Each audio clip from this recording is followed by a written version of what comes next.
Please like the video and share your thoughts in the comments. Your feedback helps make the content better. She did it again. Rolled to the far edge of the bed like I was a hot stove, tugged the blanket with a neat little flick, and said, "Can you not? I'm exhausted." No kiss. No goodnight. Just a sigh and a list for the morning. Trash cans, the leaky faucet, pick up almond milk. I lay there staring at the ceiling fan, counting the seconds between the squeaks. If I'd known where that nothing to talk about was headed, I'd have slept on the couch that night and saved us both a few months. I tried to do the normal husband thing first. Saturday, I waited until she was making coffee. "Maya, what's going on with you?" She didn't look at me. "What do you mean? You're a mile away. We eat together and you scroll. I reach for you and you ice me out. It's not nothing." "Ethan." She tapped the spoon on the counter. "We're fine. You're overthinking. Please don't start." "Start what? Drama. It's work. I'm tired. Can you just be supportive without this?" "Define supportive." She opened the fridge. "I can't list everything for you. Just be easy." "Easy," I repeated. "Yes." "Got it." I took my coffee to the garage and stared at my old tackle box. Dust on the lid, line brittle in my fingers. Rick from the shop had been inviting me to hit Lake Warren all spring. I kept saying no because weekends were for us. Us was now a couch, 2 screens, and me on silent. I texted Rick, "You still have that spare rod? Or did you lie to me again?" He called. "I wouldn't lie about gear. I'd lie about your casting form. I'll be there at sunrise." "Look at you," he said. Finally paroled. When I told Maya I was heading out in the morning, she barely glanced up. "Fine. Wanna come?" She almost smiled. "To watch you wrangle a string? I'll pass. But could you pick up dry cleaning on your way back?" I forgot. Sure. That was the first little shift. I started living like a grown man again. Fishing, lifting, cooking what I wanted without asking if Kale had feelings. Not huffy, not loud. Just a change in schedule. If the house was a stage, I stopped playing background music. The next week I tried again to talk like adults. At dinner I put down my fork. "Help me out. If this is a rough patch, say rough patch. If it's you needing space, say space. The guessing game is getting old." She folded the napkin into a tiny square. I said, "I'm tired. Work is intense. Why make everything heavy?" "Because I respect us enough to name things." "You're creating problems." Honestly, it's clingy." "Clingy," I said, and raised an eyebrow. She shrugged and started loading the dishwasher with the precision of a lab tech. "Okay," I told her. "From tomorrow, new rules then. I'm not asking for plans anymore.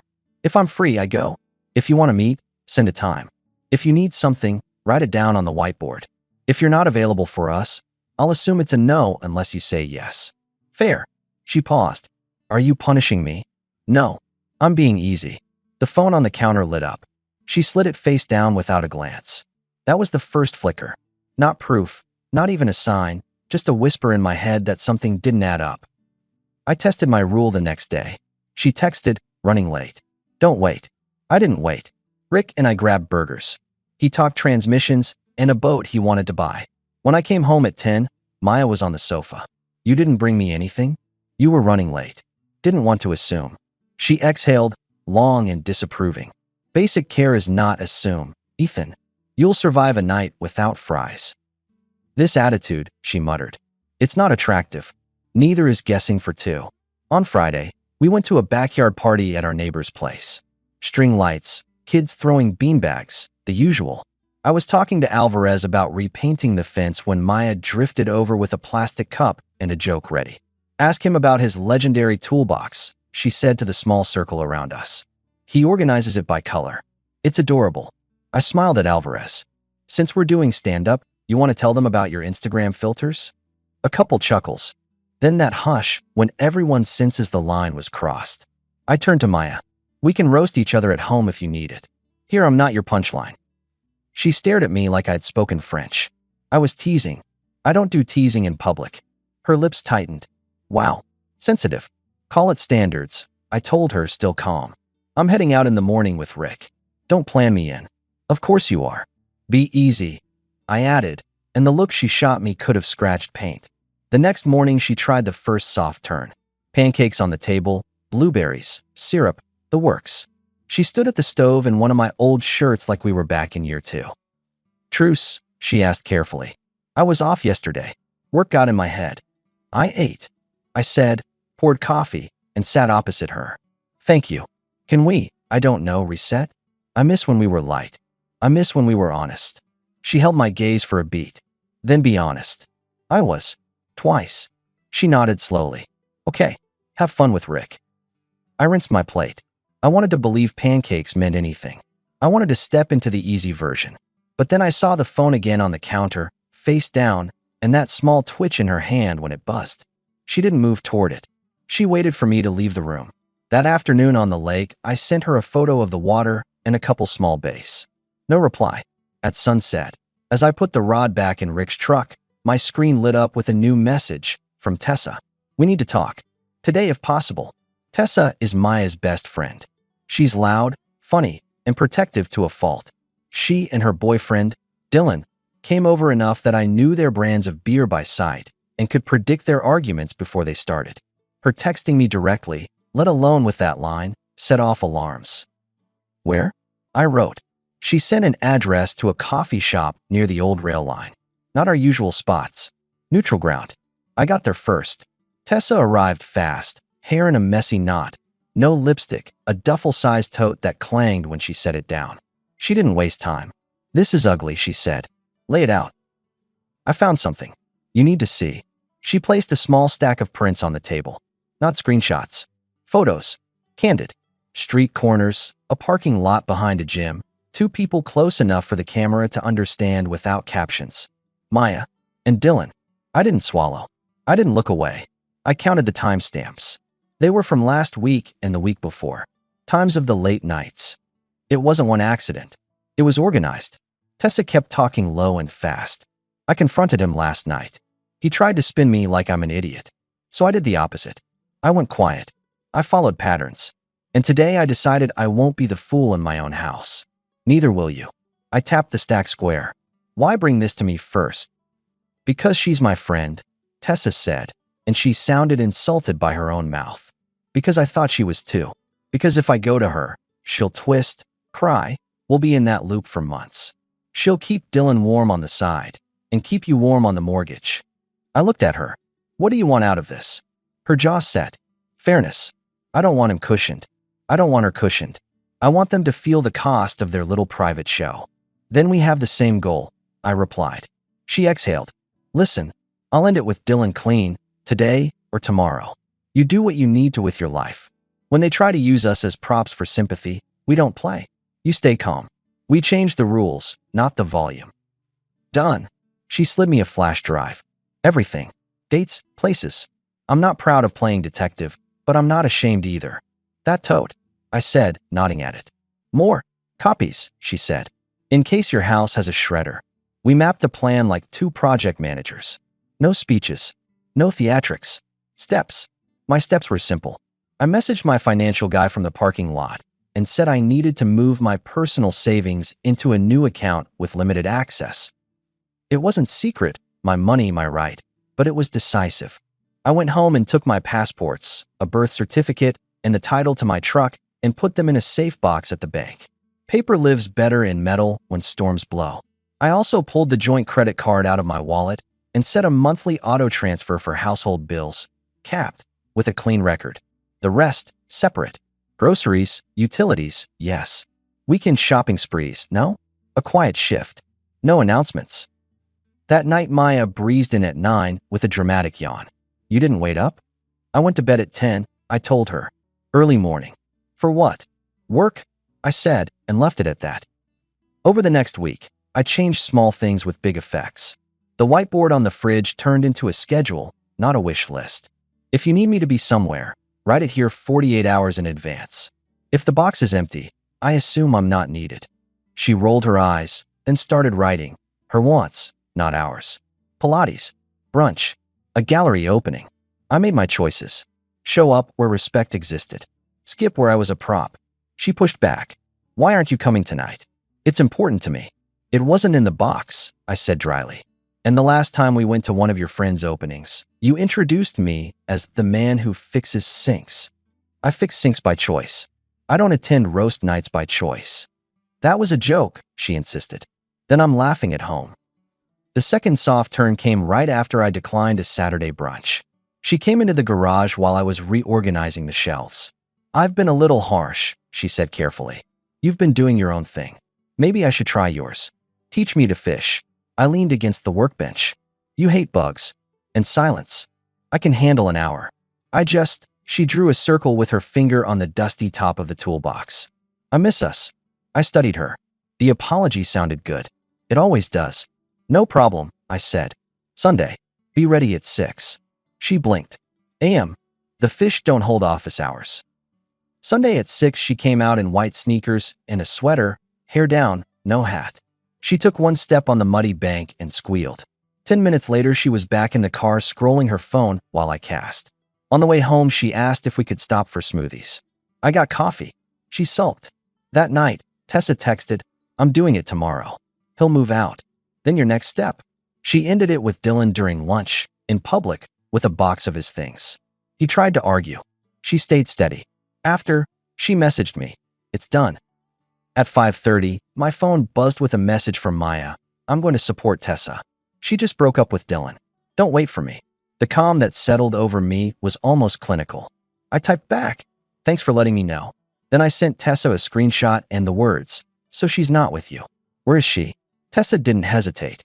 "On my way to your place." She pulled into my driveway in 12 minutes. No makeup. Fierce eyes. "She's using my name as a hall pass," Tessa said. "Neat." "Let's be clear," I replied. "No screaming. Only facts.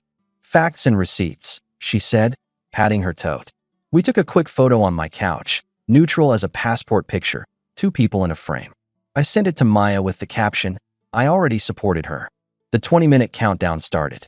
She burst through the door like a firefighter, hair wild, keys clattering across the entry table. "What is this?" she snapped, holding up her phone, route tracking still open. "What are you trying to imply?" I nodded toward the couch. "Sit. We're doing this clean." She stayed standing. "Tessa, why are you here? Are you okay?" "I was coming to you." Tessa didn't sit either.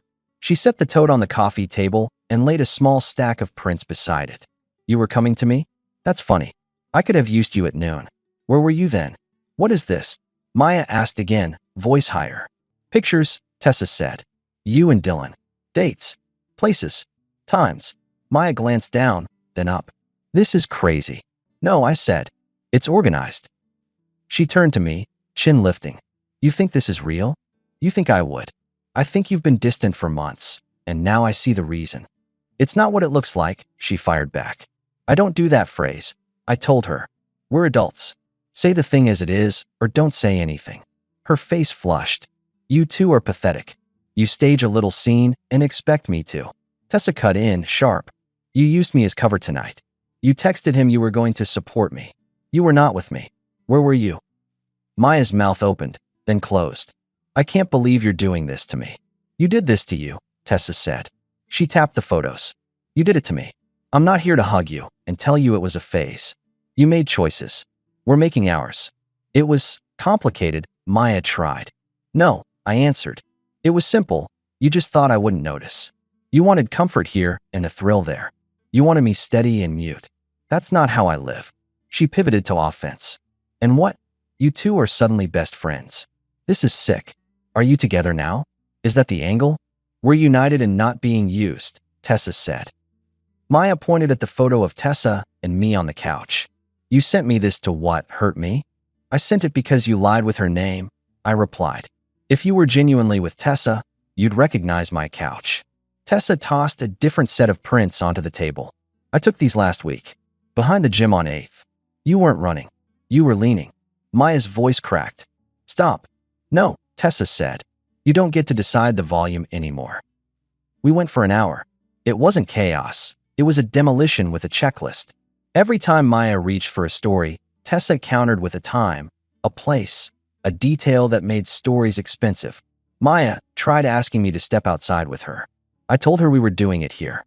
She tried crying, the quiet tears first, then the broken ones. I handed her a box of tissues and stayed on the same sentence. "We're done. Pack your essentials. You'll get the rest with a pickup time this week. There's paperwork." "What paperwork?" she whispered. I stood, went to the sideboard, and brought back a folder. I'd signed 2 days earlier, after the coffee with Tessa. The separation was clean, the house was mine before, the accounts were already disentangled. It didn't need a war. Maya stared at the top page like it was written in code. You already? Yes. So you were planning this? I was planning to stop being disrespected in my own home, I replied. This is what that looks like. No yelling, no threats, just decisions. She threw the tissue box. It thumped harmlessly on the rug. I can't believe you. I was going through a lot. We all are, Tessa said. We didn't use each other to cope. I didn't know what I was doing, Maya tried. I shook my head once. You knew enough to hide. You knew enough to put your phone face down every time I walked in. You knew enough to use her name tonight. This is insane, she said, voice fading. You'd end a marriage like this? I'm not ending anything, I answered. I'm acknowledging that you did by choice and by repetition. Now I'm protecting what's left of me. She looked at Tessa. You were my friend. You're supposed to be on my side. I was, Tessa replied. That's why I'm here. You burned your own side. We sat in a tight silence for a full minute. The house hummed. A car passed. Somewhere outside, a dog barked twice. Then Maya's shoulders dropped. What do you want me to do? She asked. Pack a bag, I said. The essentials. You can coordinate with me tomorrow for the rest. I'll be here from 6 to 8. After that, my door stays locked. You're putting me out? I'm asking you to leave a place you stopped respecting. I'm also giving you boundaries and a window to get what's yours. It's more courtesy than you extended. She stared at the folder again, then at the photos, then at the front door. You'll regret this, she tried one last time. I regret every month I ignored my own standards, I told her. Not this. She went to the bedroom and started zipping and snapping. Tessa and I waited in the living room. I didn't speak because there was nothing left to say. When Maya came back, she paused by the door. Ethan, she said softly, seeking some corner of me that used to be available. Can we talk later? Please? Without her. I don't do closed doors anymore, I replied. I do respect. If you find some, we can talk about logistics. She blinked fast and left. Word travels in suburbs like wind through tall grass. I didn't tell anyone anything, but I also didn't cover for her. When people for whom it mattered asked where Maya was, I said, we separated. It was necessary. If they pressed, I said, she made choices. I made mine. Most people can read a sentence like that. A couple of her friends tried planting flags on my lawn. You should really show compassion, one texted. She's fragile. I answered, she's an adult. Dylan attempted a performance a few days later in the parking lot of the hardware store. He stepped out of his sedan like a disappointed teacher, that posture some men adopt when they think guilt is contagious. Man to man, he started. Are you qualified? I asked. He faltered. It wasn't personal. It was entirely personal. You're making a big deal out of something that... Stop, I said, holding up a palm. I'm not interested in your essay. Here's the only thing you need to understand. You're off my property, off my phone, and off my mind. If you come near my house, I call the police. If you message me again, I block you and resend to your boss. Leave. Now. He opened and closed his mouth like a fish, then got in his car and did what weak men do when the room goes bright. Left quickly. The paperwork moved fast because there was nothing to negotiate. She took what she'd brought into our lives. I kept what I'd built before. The joint account kept paying the lights and the water until I flipped it to my name alone. Her last message about money was a question mark. I sent a screenshot of the new household auto transfer and a note. Utilities are covered. You don't live here. Her circle shrank overnight. People like comfort. They don't like secondhand smoke. By months in, she'd gone back to her parents' place 2 states over. I didn't celebrate that. It wasn't a party. It was a result. Tessa and I kept the line open, mostly practical at first. She needed a handyman to replace a lock. I sent a number. I needed someone to be home when the movers brought me a new couch. She let them in and sent me a thumbs up and a photo of the old one on the curb with a curbside pickup tag. Rick dragged me back to the lake the next Saturday. You're quiet, he observed. Used up all my words this week. You want to borrow some of mine? He grinned. I've got him in bulk. I'm good. I'm just done. He nodded. Done is clean. I relearned simple pleasures. The quiet hum of a coffee maker at 5. The smell of cut grass. My own music in my own truck without debating playlists. Work felt better because home stopped dragging like a net. 2 months later, I put a small smoker in the backyard and invited people who had shown me they were stable. Alvarez brought corn. Rick brought ribs.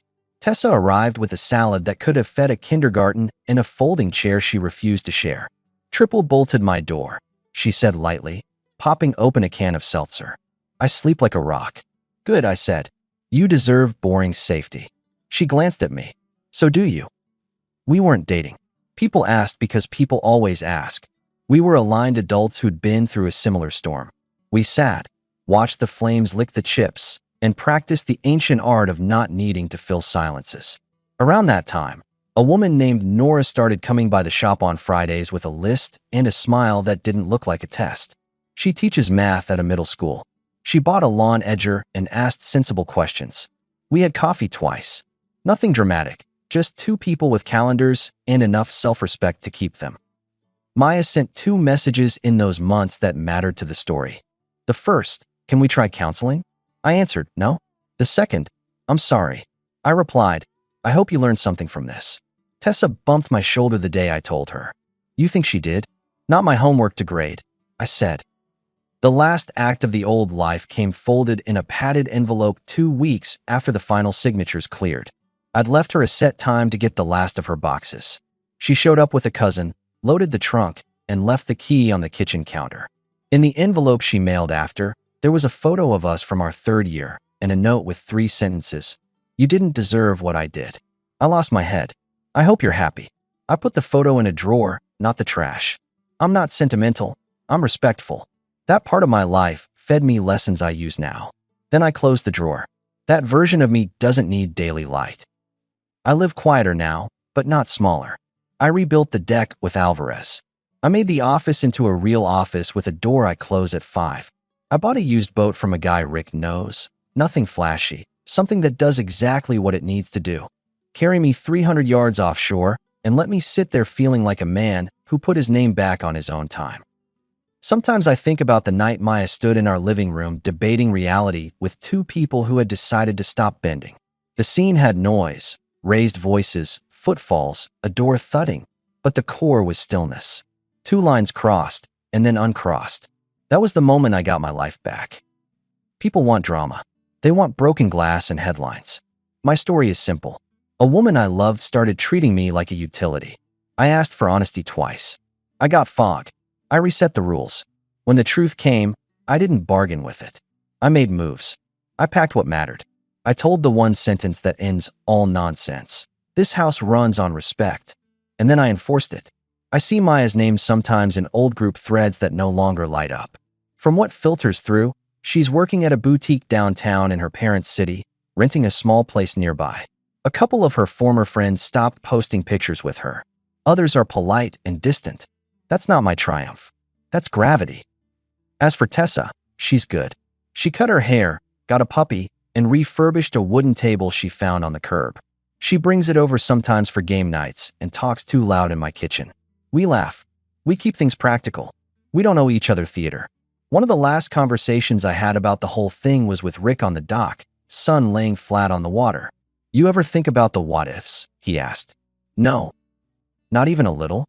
I think about the who I am now. I cast and watch the line arc. That's enough math for me. He nodded, satisfied. You know, your casting form got better. I shrugged. I started hitting what I aim at. If there's a lesson in my mess, it's boring and useful. You don't need to be loud. You need to be clear. You don't need to win an argument. You need to win your schedule, your wallet, your front door. You don't need apologies dressed up as pancakes. You need consistent respect. And when it's gone, you don't coax it back with speeches. You change the rules, you deliver the consequence, and you walk. The last thing I told Maya, the actual last line, was at the door when she came for that final box. She hovered, like there was a second script where we fold back into what we were. Take care, she said. I will, I answered. You too. She nodded, eyes glossy, and turned. And Maya, I added. She looked back. Next time you want comfort, pay for it with respect first. She went down the steps without a word. I closed the door. Then I went to the garage, checked the knot on a new line, and set my alarm for 5. In the morning, the lake was flat as a kitchen table. I took the boat out, killed the motor, and watched the mist lift. No soundtrack. No commentary. Just a good man alone in a life he chose, finally on his own side.